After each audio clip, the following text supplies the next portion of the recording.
Assalamualaikum, salam Malaysia Berani. Kanta 744 mendahului berita. Dimulakan dengan rangkuman berita utama dengan segmen esensi.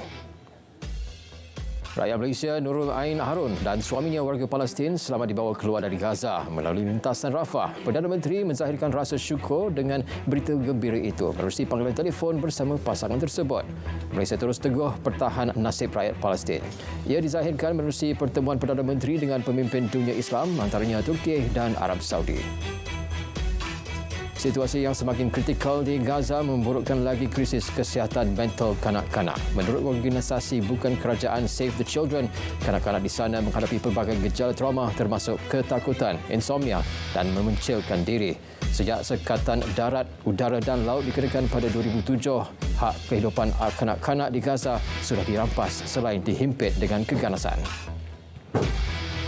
Gabungan Wanita Malaysia untuk Al-Quds dan Palestin akan menghantar nota bantahan kepada beberapa negara Arab termasuk Mesir dan Emirat Arab Bersatu dalam masa terdekat. Ia sebagai tanda solidariti sokongan kepada Palestin.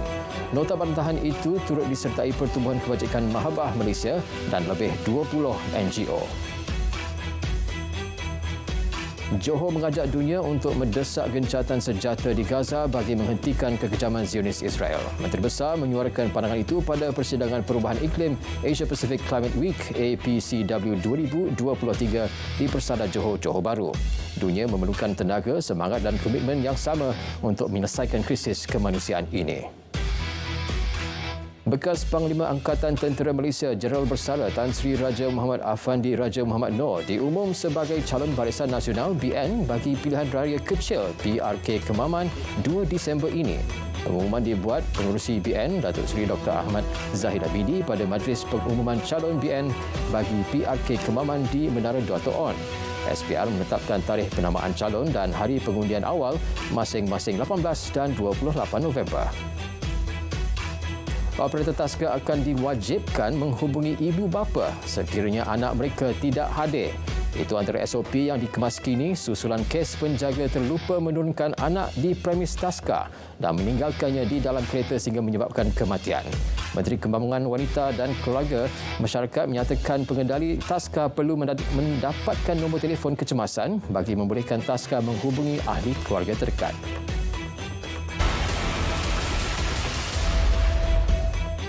Aliran trafik di Tol Gombak perlahan dari arah pantai timur menuju ke ibu negara. Jumlah trafik yang melalui Kuala Lumpur Karak dianggarkan 73,326 manakala 25,742 pula merupakan jumlah kenderaan melalui Lebuh Raya Pantai Timur LPT. Pengguna diingatkan supaya merujuk cadangan jadual waktu perjalanan bagi mengurangkan kesesakan semasa musim perayaan.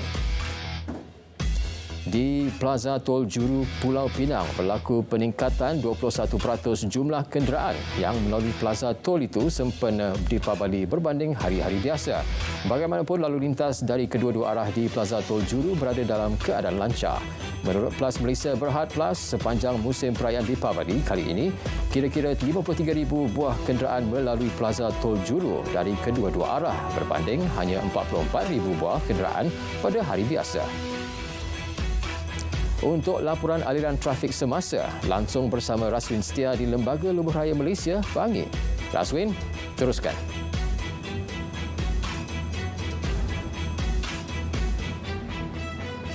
Terima kasih Otto. Baik, perkembangan semasa aliran trafik Lebuh Raya Utama Pantai Timur, Utara dan Selatan langsung dari Lembaga Lebuh Raya Malaysia LLM.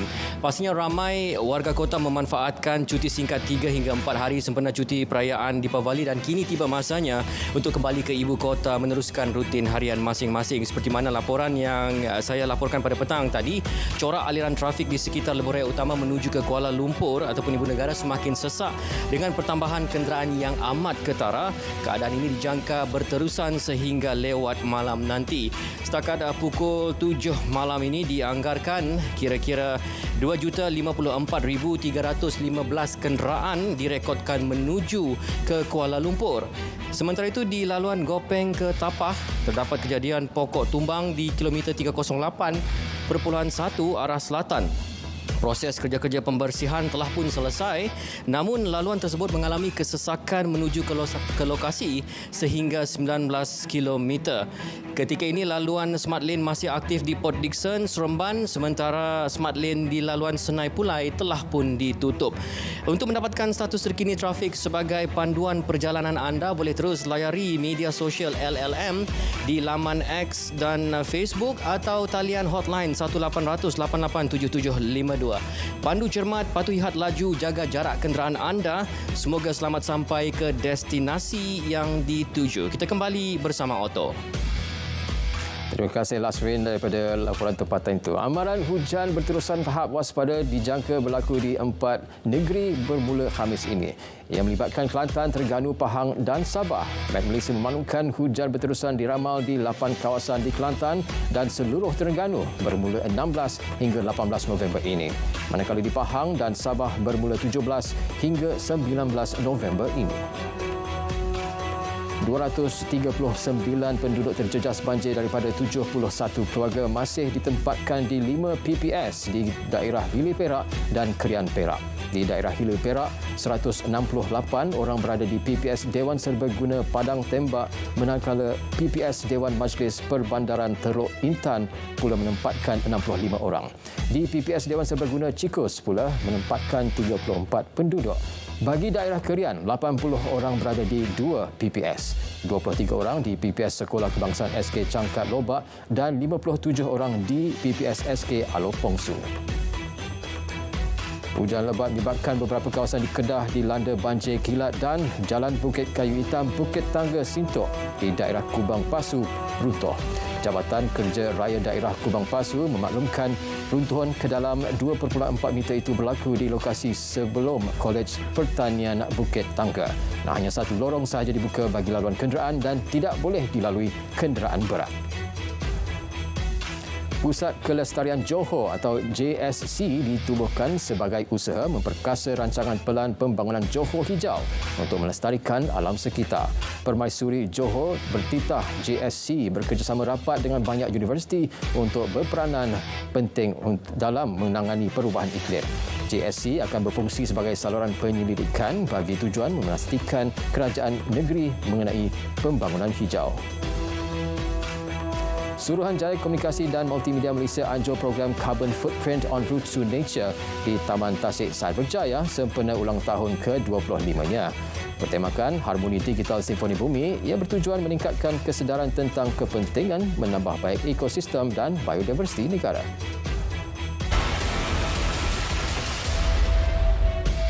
Perdana Menteri Datuk Seri Anwar Ibrahim dijadual mengadakan pertemuan dua hala dengan beberapa pemimpin ekonomi APEC untuk meneroka dan mengukuhkan kerjasama dua hala dalam pelbagai bidang di San Francisco bermula esok hingga 17 November. MITI turut mengatur pertemuan secara individu dengan pengurusan tertinggi Google, Enovix, Microsoft dan TikTok. Perdana Menteri diiringi Datuk Seri Dr. Wan Azizah Wan Ismail, Tengku Datuk Seri Zafrul Abdul Aziz, Datuk Seri Dr. Zabri Abdul Kadir dan Menteri Komunikasi dan Digital Fahmi Fadil. Sementara itu, kerjasama diperlukan untuk melonjakkan ekonomi dengan tumpuan diberikan kepada ekonomi digital, ekonomi hijau serta ekonomi halal. Perdana Menteri Perlaburan, Perdagangan dan Industri, Tengku Datuk Seri Zafrul Abdul Aziz berkata, penting untuk membawa ekonomi utama ke perbincangan demi kestabilan ke arah pertumbuhan global. Malaysia berharap ekonomi anggota APEC akan bersatu mengenai cara membentuk kerjasama serantau dan diperkukuh. Produk berasaskan minyak sawit semakin mendapat permintaan tinggi di China. Timbalan Perdana Menteri Datuk Seri Fadila Yusof berkata masyarakat di negara itu mula beralih menggunakan produk halal dan sihat, khususnya bagi komuniti Islam. Kepelbagaian produk yang mempunyai nilai tambah perlu dihasilkan bagi memenuhi permintaan yang semakin tinggi di peringkat global. Keputusan kerajaan mengapungkan kembali harga ayam dilakukan pada masa yang tepat di saat kebakalan ayam kembali stabil. Pengarah urusan Maidin Muhammad Holdings Berhad berkata, pemantauan berterusan dilihat perlu demi memastikan tiada penyelewangan berlaku. Berkenaan inisiatif Menu Rahmah, beliau menyifatkan ia perlu diteruskan sebagai tanggungjawab sosial. Malaysia sedang memperluas sektor pembuatan kenderaan elektrik EV kepada pengangkutan air. Menteri Pengangkutan berkata usaha itu mampu menarik pelaburan daripada syarikat-syarikat pengeluar bateri selain pemasangan kenderaan EV. Ia sejajar dengan komitmen kerajaan memastikan pelepasan karbon sifar bersih menjelang 2050. Rejim Zionis terus meningkatkan serangan udara ke Gaza untuk minggu ke-6 dengan menyasarkan bangunan di Bandar Bani Suhaila.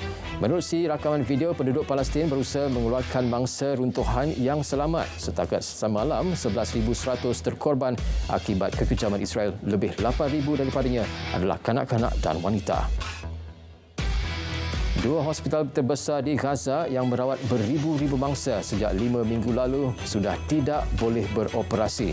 WHO mengatakan Hospital Al-Shifa dan Hospital Al-Quds berhenti operasi sepenuhnya akibat terputus bekalan elektrik. Situasi itu dilihat akan menyebabkan lebih ramai pesakit meninggal dunia kerana peralatan perubatan tidak lagi berfungsi. 5 bayi pramatang dan 7 pesakit kritikal di Hospital Al-Shifa telah meninggal dunia akibat kekurangan bekalan bahan api susulan keganasan rejim Zionis. Kementerian Kesihatan Palestin khawatir jumlah itu akan terus meningkat. Rejim Zionis melancarkan serangan berhampiran hospital terbesar di Gaza menyebabkan ribuan orang ramai terperangkap. PBB menyatakan 20 daripada 36 hospital di Gaza tidak lagi berfungsi. UNICEF, UNFPA dan WHO menggesa satu tindakan antarabangsa perlu diambil bagi menjamin gencatan senjata segera dilaksana.